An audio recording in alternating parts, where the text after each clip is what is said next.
Governor Walker's two-year budget plan that he presented late this afternoon is certainly drawing mixed reaction already tonight. The governor's nearly $29 billion plan includes more than $1.5 billion in cuts, and that includes $900 million cut from education. It also cuts about $100 million in aid to cities and counties, but overall the plan increases spending by more than 1% over the 2 years. Now, local governments and schools are facing some of the most significant changes because of the governor's proposal, if in fact that proposal becomes law. While the governor says that his short-term bill would offset some of those costs, local officials say they are still waiting to see the details. Fox 11's Cameron Clark brings us multiple views tonight.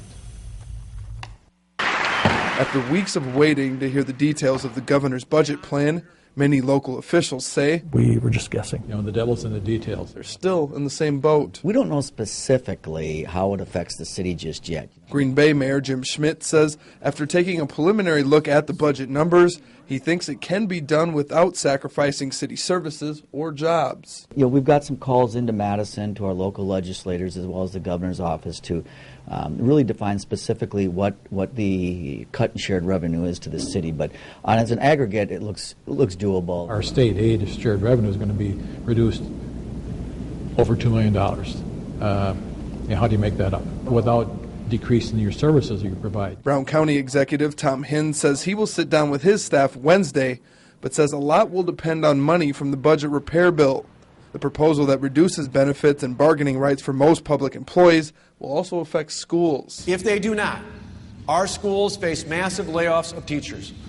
However, if they do come back, overall savings for schools across the state will outweigh reductions. Similar to many districts, Ashwaubenon schools filed layoff notices to teachers this week because of budget uncertainty.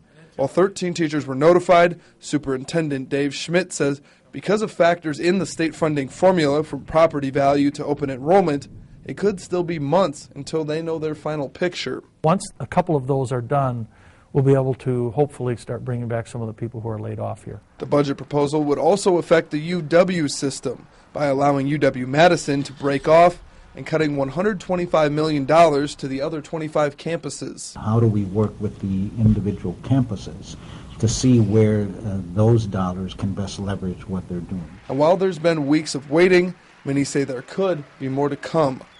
Cameron Clark, Fox 11 News.